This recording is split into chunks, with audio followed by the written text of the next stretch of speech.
नमस्कार, अपना प्रदेश उत्तर प्रदेश उत्तराखंड देख रहे हैं आप। मैं हूं आपके साथ पूजा मोहन पांडे। बुलेटिन की शुरुआत करते हुए सबसे पहले आपको बता दें, बड़ी खबर, अहम जानकारी इस वक्त की सामने आ रही है। इस वक्त की बेहद बड़ी खबर, अहम जानकारी आपको दे रहे हैं। बड़ी खबर सामने आ रही है, इरफान सोलंकी की जेल में तब्दीली कर दी गई है।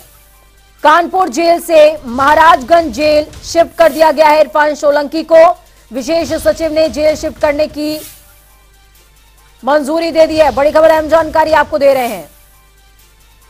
इरफान सोलंकी पिछले दिनों भी काफी चर्चाओं में रहे, जब बात सामने आ रही थी कि इरफान सोलंकी से मिलने के लिए अखिलेश यादव खुद जाएंगे। उसी दौरान चर्चाओं में नाम आया इरफान सोलंकी का। लेकिन फिलहाल बड़ी खबर, अहम जानकारी आपको कारागार प्रबंधन से जुड़ी हुई दे रहे हैं। वो प्रबंधन क्या? कानपुर की जेल से शिफ्ट कर दिए गए हैं महाराजगंज की जेल में। इस खबर पर ज्यादा जानकारी के लिए अनूप कुमार हमारे साथ में लाइव जुड़ चुके हैं। अनूप, क्या कुछ अपडेट है ग्राउंड जीरो से? देखिए, इरफान सोलंकी की जेल में शिफ्टिंग की गई है। इरफान सोलंकी अब जिस जेल में थे पहले कानपुर से, अब उनको महाराजगंज शिफ्ट कर दिया गया और इसके असल में मायने क्या है? देखिए, समाजवादी पार्टी के विधायक इरफान सोलंकी की लगातार मुश्किलें बढ़ रही हैं। कानपुर के वो विधायक विवादों में फंस गए हैं। इन पर आरोप था कि जबरदस्ती प्रॉपर्टी कब्जा रहे थे। इसको लेकर एक महिला ने आरोप लगाया था और मुकदमा दर्ज कराया था। उसके बाद उनको जेल जाना पड़ा था। अब कहीं न कहीं और मुश्किलें बढ़ गई हैं। ये शिकायतें मिल रही थी कि जो कानपुर का जेल प्रशासन है वो उनकी मदद कर रहा है, क्योंकि वो कानपुर के विधायक हैं। इसी वजह से लगातार उनकी सुख सुविधाएं बढ़ती जा रही हैं। अब यही वजह है कि लगातार शासन ने इसका संज्ञान लिया है और अब उनकी जो जेल है वो महाराजगंज में वो शिफ्ट कर दिया जाएंगे इरफान सोलंकी। यानी कहीं न कहीं जो अभी तक उनको जेल प्रशासन मदद दे रहा था उसको अब महाराजगंज में शिफ्ट किया जाएगा। जिस तरीके से शिकायतें मिल रही थी, अब फिलहाल ये आदेश होने के बाद जेल प्रशासन निश्चित करेगा कि कब उनको कानपुर जेल से उनको महाराजगंज जेल ले जाया जाएगा। इसका रूपरेखा तारीख तय की जाएगी, उसके बाद उनको शिफ्ट किया जाएगा। तमाम जो आरोप थे उन पर जिस तरीके से एक महिला ने आरोप लगाया था उनकी जमीन कब्जाने को लेकर के, उसके बाद एक वहां पर हुजूम उमड़ा था और लगातार पुलिस के नोटिस के बाद भी इरफान सोलंकी फरार चल रहे थे। उसके बाद एक बार उनको पुलिस के उनको हाजिर होना पड़ा, उसके बाद उन जेल चले गए। अब लगातार हालांकि कोर्ट इस मामले में सुनवाई कर रही है इस मामले को लेकर के, लेकिन कहीं न कहीं जो लगातार उनके मिलने वाले जो लोग थे उन पर कहीं न कहीं नजर रखी जा रही थी। इरफान सुलंकी के मिलने वाले लोग काफी तादाद में वहां पर पहुंच रहे थे। जेल प्रशासन उनको जो सुविधाएं है वो मुहैया करा रहा था। पिछले दिनों मुलाकात की बात जब सामने आई तो इरफान सोलंकी से मुलाकात करने के लिए अखिलेश यादव भी जाने वाले थे। ऐसे में क्या सपा का कोई रिएक्शन सामने आया है? क्योंकि इरफान सोलंकी वो कैंडिडेट हैं जिनको लेकर के सपा लगातार हमलावर रहती है विपक्ष पर। देखिए, इरफान सोलंकी अखिलेश यादव के काफी करीबी भी माने जाते हैं और वो मुस्लिम है, मुस्लिम चेहरा है। कानपुर से जिस क्षेत्र में वो लड़ते हैं उस पे कहीं न कहीं उनका दबदबा रहता है। तो निश्चित रूप से अखिलेश यादव इसी वजह से उनसे मुलाकात के लिए जा रहे थे और फिर उसके बाद आपने देखा किस तरीके से जो टाइम टेबल था वो बदला गया और उसके बाद जो चर्चाएं हुई उसको लेकर, क्योंकि लगातार इस पर बात भी वहां की जो जिला प्रशासन या सरकार बात भी कर रही थी कि इस इरफान सोलंकी के तार कहां तक जुड़े हैं, कौन उनसे मिलने जा रहा है, कितने लोग मिलने जा रहे हैं। और यही वजह है मुझे लगता कि उनकी जो जेल है इसी शिफ्टिंग का यही मेन कारण बना है। पूजा, चलिए, बहुत शुक्रिया अनूप हमारे साथ जुड़ने के लिए, अहम जानकारी ग्राउंड जीरो से साझा करने के लिए। अनूप जुड़े हमारे साथ में, जिन्होंने साफ तौर पर ये तमाम जानकारी साझा करी है। चूंकि कानपुर से सीधा ताल्लुक होने की वजह से ये कहा जा रहा था कि कानपुर की जेल में इरफान सोलंकी को बहुत ज्यादा सुविधाएं मिल रही थी और उन्हीं नागवार सुविधाओं के चलते ही उनको महाराजगंज जेल में शिफ्ट किया जा रहा है। चलिए, खबरों में आगे बढ़ेंगे। यूपी सरकार में मत्स्य पालन मंत्री संजय निषाद ने पीएम मोदी से मुलाकात की। संजय निषाद ने उत्तर प्रदेश में पीएमएसवाई की अनुदान राशि को 300 करोड़ करने के लिए धन्यवाद भी दिया है। साथ ही संजय निषाद ने मझवार आरक्षण पर प्रधानमंत्री को मौजूदा परिस्थितियों से अवगत कराया। इसके साथ ही बोर्ड और निगम में निषाद पार्टी कार्यकर्ताओं को समाहित करने की मांग भी उनके समक्ष रखी है। तो वहीं दूसरी तरफ उन्होंने श्रृंगार वेरुपुरम धाम को पर्यटक स्थली घोषित करने पर प्रधानमंत्री को निषाद समाज की ओर से धन्यवाद प्रेषित किया है।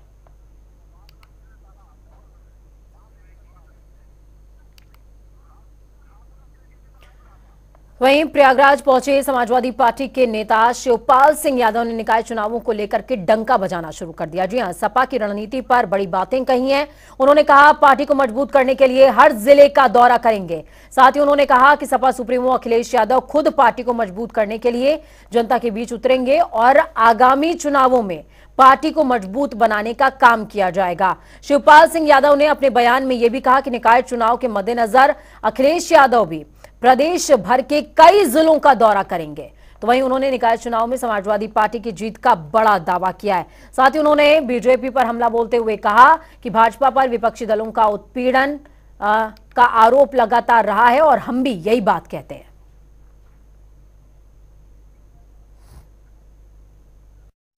अच्छा बताओ, सुरक्षा हटा ले, मुझे कौन सा सुरक्षा की जरूरत है? हमारे तो वर्कर सुरक्षा ये तो अखिलेश जी तो कर सकते थे ना, आपको नेता विपक्षी दल बना दें तो आपकी सिक्योरिटी नहीं, मेरे लिए ये कोई बड़ी बात नहीं है। नेता विपक्ष भी मैं रह चुका हूँ, मैं प्रदेश अध्यक्ष भी रह चुका हूँ, जनरल सेक्रेटरी रह चुका हूँ, मैं सब पद में मिल चुके हैं। पद की कोई हमें लालसा नहीं। इलाहाबाद विश्वविद्यालय में मुझे काम करना है, मुझे काम करना है, समाजवादी पार्टी को मजबूत करना है। और देखिए, संघर्ष के बल पर संघर्ष चलेगा और संघर्ष के बल पर परिवर्तन करना है, इस सरकार को हटाना है, बस मेरा यही लक्ष्य। वहीं दूसरी तरफ मुजफ्फरनगर पुलिस जो है निकाय चुनावों को लेकर तैयारियों में जुट गई है। सीओ सिटी आयुष विक्रम सिंह ने पुलिस फोर्स के साथ मतदान बूथों का निरीक्षण किया है और सीओ सिटी ने संवेदनशील बूथों का पुलिस फोर्स के साथ निरीक्षण किया और सुरक्षा व्यवस्था की जांच पड़ताल करी। साथ ही नगर निकाय चुनाव में जनता को मतदान करने में कोई परेशानी न आए, इसको लेकर के भी मतदान स्थलों पर व्यवस्थाएं जांची जा रही हैं। अभी हम तैयारी पूरी जोरों शोरों पे है और नगर निकाय चुनाव को लेकर सारे बूथों का हम लोग निरीक्षण कर रहे हैं, उनकी तैयारियों को देखा जा रहा है। जी, सीओ सर्किल आपका जो सर्किल है उसमें कितने बूथ इस तरह के हैं संवेदनशील, किस तरह की तैयारी हो चुकी है? संवेदनशील हमारे पास यहाँ पे टोटल 11 है, यहाँ पे 11 बूथ है हमारे यहाँ पे। तो असल में इनका देख एक जगह पे ज़्यादा बूथ ना हो, ये कोशिश है एक साथ, उसी को लेकर यहाँ पे हम लोग देखने के लिए आए थे और निरीक्षण किया जा रहा है सर। अगली खबर गोंडा से है, जहां पर डिप्टी सीएम ब्रजेश पाठक भ्रष्टाचार को लेकर के बड़ा एक्शन लेते नजर आए। उनका एक्शन देखने को मिल रहा है।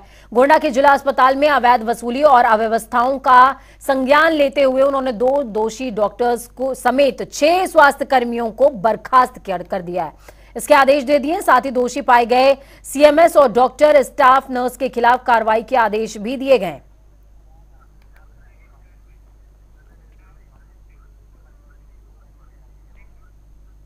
केंद्रीय मंत्री स्मृति ईरानी पर अशोभनीय टिप्पणी करने वाले कांग्रेस नेता अजय राय अपनी बात पर अड़ गए हैं। आज उन्होंने कहा कि वो अपने बयान पर माफी नहीं मांगेंगे, क्योंकि जो भी उन्होंने कहा वो उनकी बोलचाल की भाषा है। अगर उन्होंने कुछ गलत कहा नहीं तो माफी क्यों मांगी जाए। राय ने स्मृति ईरानी को लेकर कहा था कि वो अपने संसदीय क्षेत्र अमेठी में आती हैं और लटके झटके दिखाकर चली जाती हैं। ईरानी ने भी इस पर पलटवार किया और अजय राय को बिना नाम लिए महिला विरोधी कह दिया। दरअसल कांग्रेस के पूर्व विधायक अजय राय ने बीते दिनों केंद्रीय मंत्री स्मृति ईरानी पर हमला बोलते हुए कहा था कि वो अपने संसदीय क्षेत्र अमेठी में आती हैं और लटके झटके दिखाकर चली जाती हैं। उनके कार्यकाल में अमेठी की जनता को कुछ भी नहीं मिला। अब इसको लेकर महिला आयोग ने अजय राय को नोटिस चिपका दिया है।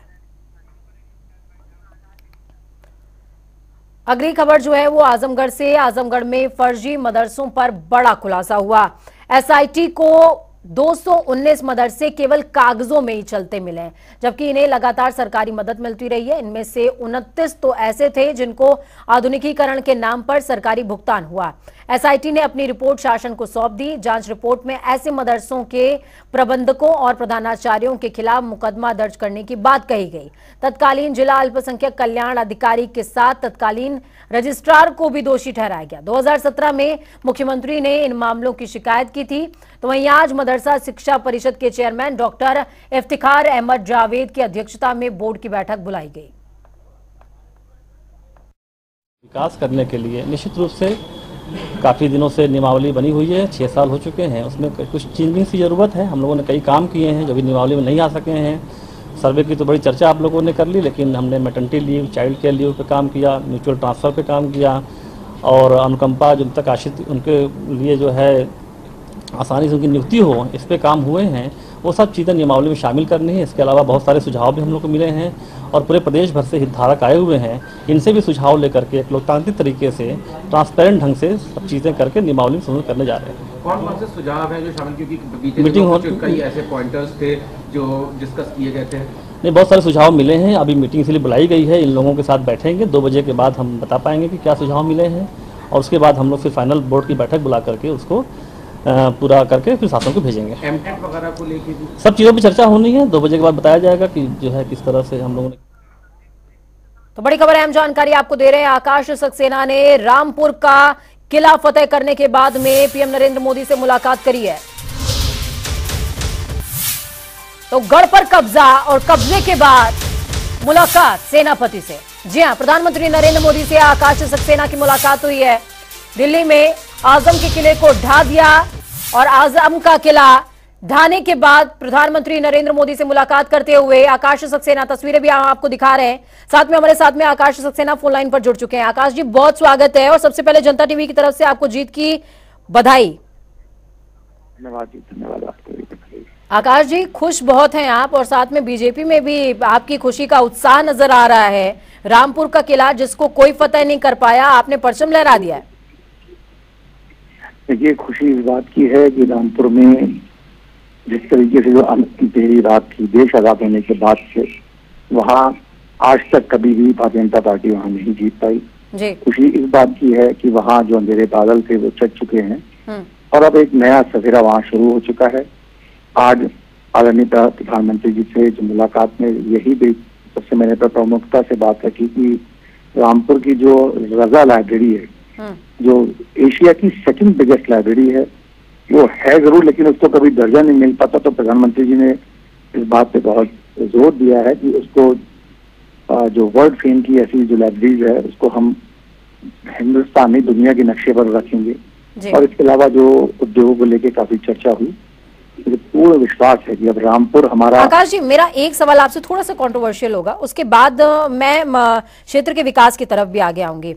देखिए, आप अपनी जीत से बहुत गौरवान्वित हैं, होना भी चाहिए, क्योंकि बहुत लंबे अरसे के बाद रामपुर के किले को आप लोगों ने ढाया और उस पर फतेह हासिल करी। लेकिन विपक्ष से खासा खुश नहीं है और विपक्ष का साफ तौर पर कहना कि जिस जुगाड़ से भारतीय जनता पार्टी ने ये हथियाया है वो सबको पता है। आज ही हम ST हसन जी का जो है बयान चला रहे थे, उनका इंटरव्यू चला रहे थे, वो कह रहे थे कि आपको पता नहीं है क्या कि रामपुर के अंदर क्या हुआ है। देखिए, वो जो कहावत है ना कि कुछ तो लोग कहेंगे, लोगों का काम है कहना। इनके पास इन सब चीजों के अलावा, आरोप लगाने के अलावा कुछ नहीं होता। और ये आरोप कोई आज के नए नहीं है। इनके ये आरोप हमेशा हर चुनाव में, चाहे रामपुर में आम चुनाव हो चाहे उपचुनाव हो, हमेशा हर चुनाव में यही आरोप लगते चले हैं। तो ये कोई बहुत नई बात नहीं है हम लोगों के लिए। हमारे यहाँ लगातार 4 या 5 अभी चुनाव निपटे हैं पिछले 3 सालों के अंदर। यही सारे जो इनके जो आरोप होते हैं सब स्क्रिप्टेड होते हैं, सारे प्लान्ड होते हैं। इन लोगों को तो ये भी नहीं पता कि कौन सा बयान कौन से मौके पर देना है। अभी अखिलेश जी रामपुर जब जनसभा में आए थे चुनावों में, 1 तारीख को रामपुर आते हैं और 1 तारीख को कहते हैं हमें वोट डालने नहीं दिए जा रहे, जबकि वो इनको ये स्टेटमेंट 5 तारीख को देना था, क्योंकि रामपुर में वोट 5 तारीख को डाले गए थे। तो इस बात से आप ये आकलन कर सकते हैं कि इनके यहाँ हर चीज स्क्रिप्टेड है और उन बेचारों को तो पता भी नहीं कि क्या कहना है क्या नहीं। वहां तो सब प्लान करके पेपर लगा दिए जाते हैं, जो पेपर ऊपर होता है वो बयान दे दिया जाता है। यानी कि आकाश जी, आप ये कह रहे हैं कि जो वीडियोस सामने आए थे उस दौरान वो भी प्लान थे? देखिए, कोई वीडियो में अगर कोई सत्यता होती है तो उस पर वाकई लोग गौर करते हैं। बिल्कुल ठीक है। तो इसलिए ये सब बहुत छोटी चीजें हैं और ये मैंने आपसे कहा ना, ये नई नहीं है। हर चुनाव में इस तरीके की ये लोग चीजें सामने दिखाते हैं। लोकसभा में भी, अभी लोकसभा का चुनाव हो चुका है 2 महीने पहले, उसमें नई कहानियां गढ़ी थी, आज नई कहानी गढ़ रहे हैं। लेकिन जनता जनता सर्वोपरि होती है, जनता का फैसला सर्वोपरि होता है, वो अपना ठीक है आकाश जी, जनता सर्वोपरि होती है। अब मैंने आपसे बोला था कि मैं आपसे कुछ कंट्रोवर्शियल सवाल पूछूंगी, उसके बाद जो है मेरा सीधा क्षेत्र के विकास की तरफ ध्यान होगा, क्योंकि देखिए जीत और पराजय के बाद जो विषय होता है वो होता है क्षेत्र के विकास का, सुदृढ़ीकरण का। तो मैं ये समझना चाहूंगी कि रामपुर में बहुत लंबे अरसे के बाद, मेहनत के बाद, संघर्ष के बाद आपको किला मिला है। अब रामपुर की जनता के लिए भारतीय जनता पार्टी, आकाश सक्सेना विशेष तौर पर क्या करने वाले हैं, क्या एजेंडा है आपके दिमाग में? देखिए, हमारा रामपुर उद्योग नगरी के नाम से जाना जाता था जी। रामपुर उत्तर प्रदेश में कानपुर के बाद दूसरे स्थान पर था उद्योगों के मामले में जी। लेकिन कुछ राजनीतिक लोगों ने अपनी राजनीति को चमकाने के लिए रामपुर की इंडस्ट्रियां एक एक करके बंद करवा दी और वहाँ के जो रोजगार जो हमारे नौजवानों को मिले थे उनके हाथों से रोजगार को छीनकर उनके हाथों में रिक्शा थमाने का काम किया। ठीक है। भारतीय जनता पार्टी का सपना है, भारतीय जनता पार्टी का इरादा है कि रामपुर अब किसी ऐरे गहरे के नाम से नहीं जाना जाए, रामपुर वापस उद्योग नगरी के नाम से जाना जाए, इसमें हमारा नौजवान रामपुर में आगे बढ़कर कारोबार करे, रामपुर में रोजगार प्राप्त करे और रामपुर के विकास की तरक्की के लिए आगे आए। आकाश जी, एक थोड़ा सा तीखा सवाल है। तीखा सवाल ये कि जब हम रामपुर सीट की बात कर रहे हैं, रामपुर सीट का जिक्र कर रहे हैं, तो रामपुर एक ऐसी सीट है जहां का जातीय समीकरण थोड़ा सा भारतीय जनता पार्टी के लिए उतना पक्षधर नहीं रहता है। 60-40 का रेशियो है, ये आप भी जानते हैं, मैं भी जानती हूँ बहुत अच्छे से। 32% आबादी ने वोट कास्ट किया था, सभी अचंभित थे। लेकिन अब आकाश सक्सेना जो कि रामपुर से प्रतिनिधि हैं, वो अपने क्षेत्र की जनता, उस 60% आबादी जिसमें मुस्लिम बाहुल्यता है, मैं इस बात को रिपीट कर रही हूं, मुस्लिम बाहुल्यता है, उस क्षेत्र को क्या आश्वासन दे रहे हैं अपनी तरफ से? देखिए, आपने जो सवाल किया है, अब मैं आपको छोटा सा आपको मैं जवाब दे देता हूँ जी। शायद जब आप लोग, शायद हम या आप जब पैदा भी नहीं हुए थे, बिल्कुल, हमारे पिताजी रामपुर से लगातार 5 बार विधायक रहे हैं, स्वाट टांडा विधानसभा से जी। रामपुर में तो कुछ भी जनसंख्या नहीं है। आप स्वाट टांडा में तो 25% वहां पर हिंदू पॉपुलेशन है और 75% मुसलमान है, और वहां से लगातार 5 बार जीतना क्या कोई छोटी मोटी बात है? हम लोगों को पता है कि किस तरीके से चीजों को किया जाता है, कैसे काम किया जाता है, तो हमारे लिए बहुत बड़ी कोई नई बात नहीं है ये। आश्वासन क्या दे रहे हैं आकाश? इसको नहीं, इसको इस बात से आप जो कह रहे हैं कि ये इतनी बड़ी बात है, ये ऐसा नहीं है। हमने तो हमेशा हिंदू मुसलमान में कभी कोई फर्क ही नहीं समझा, वरना आदमी एक बार विधायक बनता है, 2 बार बनता है। आपने कभी सुना है कि ऐसी विधानसभा से आदमी 5 बार विधायक बन जाए? तो ये कोई हम लोगों के लिए, हमारे परिवार के लिए ये कोई बहुत बड़ी बात है ही नहीं। हमने हमेशा हिंदू और मुसलमानों को बराबर से दर्जा दिया है और वहां से उनका प्रतिनिधित्व किया है। और ऐसे ही रामपुर है, रामपुर विधानसभा में आज वहाँ हिंदू मुसलमान तो आपस में कोई समझता ही नहीं है। वहाँ जो लड़ाई है, वहाँ लड़ाई डेवलपमेंट को लेकर है, वहाँ लड़ाई रोजगार को लेकर है, क्योंकि जिस तरीके से वहाँ के हिंदू और आज मुसलमान जो गर्व महसूस कर रहे हैं, आप जाके रामपुर देखिए, वहाँ पहला ऐसा, देश में पहला ऐसा विधानसभा है जहाँ पर हर हिंदू मुसलमान एक दूसरे को बधाई दे रहा है। ऐसा कभी आपने देखा नहीं होगा, और वो इसलिए दे रहा है कि वहाँ का जो माहौल था पिछले 46 सालों से, जो रामपुर की हालत थी, वहाँ का जो मुसलमान जितना दब के रह रहा था, आज गर्व से अपना सीना चौड़ा कर आज वो घूम रहा है और वो कह रहा है कि यहाँ भारतीय जनता पार्टी का विधायक है, यहाँ भारतीय जनता पार्टी जीती है। ठीक है आकाश जी, बहुत शुक्रिया हमारे साथ जुड़ने के लिए, अहम बात साझा करने के लिए। हम ये उम्मीद करते हैं कि जब हम विधानसभा चुनाव अगली बार कवर कर रहे होंगे तो रामपुर की जनता उतनी ही खुशहाल नजर आएगी जितने आपके एजेंडे में नजर आ रही है। चलिए खबरों में आगे बढ़ते हैं, जिक्र उत्तराखंड का भी करते हैं। उत्तराखंड के मुख्यमंत्री पुष्कर सिंह धामी ने प्रदेश को नशा मुक्त करने के निर्देश दिए हैं, जिसके चलते आज हरिद्वार जिला प्रशासन और पुलिस ने नशा मुक्त अभियान के तहत बच्चों के साथ मिलकर विशाल रैली निकाली और जगह जगह रैली के माध्यम से नशे को लेकर लोगों को जागरूक भी किया है। इसके साथ ही जिला प्रशासन और पुलिस नशे के खिलाफ कड़ी कार्रवाई की बात भी कर रही है। तो नशा मुक्त करने के लिए एक संकल्प लिया है और उसी कड़ी में जनपद हरिद्वार में हम लोग पिछले 15-20 दिनों से एक नशे के विरुद्ध एक अभियान पुलिस और प्रशासन ने मिलकर छेड़ रखा है। नशे के प्रचलन को रोकने के लिए सबसे बड़ा जो आवश्यक कदम होता है वो है कि जन जागरूकता, मास लेवल पर बच्चों का वो उत्तराखंड की धामी मंत्रिमंडल की बैठक सचिवालय में हुई। बैठक में 20 अहम प्रस्तावों पर चर्चा की गई। कई फैसलों पर उत्तराखंड कैबिनेट की मुहर भी लगी है। सचिव शैलेश बगोली ने कैबिनेट में बैठक में लिए गए निर्णयों की जानकारी साझा करी। बैठक में हिमाचल की तर्ज पर उत्तराखंड की नई हाइड्रो पावर पॉलिसी पर मुहर लगाई गई है। ये सबसे बड़ी अपडेट है।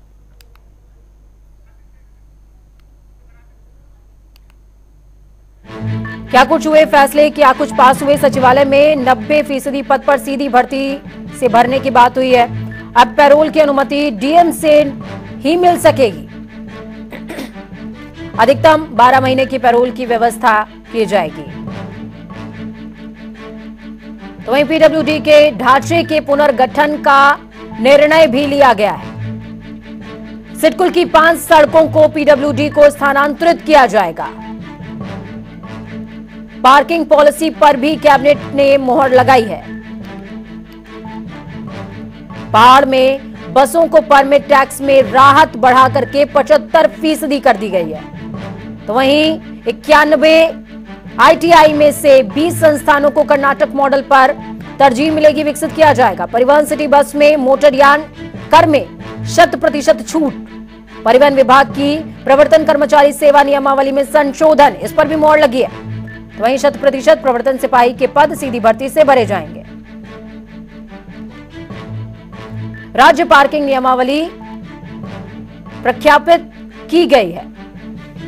रेलवे की जमीन पर मास्टर प्लान की बाध्यता अब नहीं रहने वाली। देहरादून के मंथन सभागार में उद्यान विभाग ने रूफटॉप गार्डनिंग को लेकर के 1 दिवसीय प्रशिक्षण कार्यशाला का आयोजन किया। उद्यान मंत्री गणेश जोशी ने कार्यशाला का शुभारंभ करते हुए अपनी बातें साझा करी। उन्होंने कहा कि सरकार लगातार किसानों को प्रोत्साहित कर रही है और इसी के मद्देनजर रूफटॉप गार्डनिंग को प्रोत्साहित करने के मकसद से योजना को पायलट प्रोजेक्ट के तौर पर देहरादून से लॉन्च किया गया है। देखने में आ रहा है जब प्रकार से पेस्टिसाइड का यूज हो रहा है, हमारी सब्जियां दूषित हो रही हैं, मुझसे कई प्रकार के कैंसर जैसे रोग हो रहे हैं। ऐसे में लोगों को जागरूक करने के लिए और लोगों को ये संदेश देने के लिए कि आप अपने घर में ही अच्छी सब्जी उगा सकते हैं, और रूफ गार्डनिंग, मुख्यमंत्री रूफ गार्डनिंग योजना जिसका शुभारंभ 25 तारीख को मुख्यमंत्री जी करेंगे। वक्त यहाँ पर छोटे से ब्रेक का। ब्रेक के उस पार खबरों का सफर लगातार जारी रहेगा। बने रहिए जनता टीवी के साथ, क्योंकि हमें आपकी ताकत, अपना और अपनों का बहुत ख्याल रखिए। नमस्कार।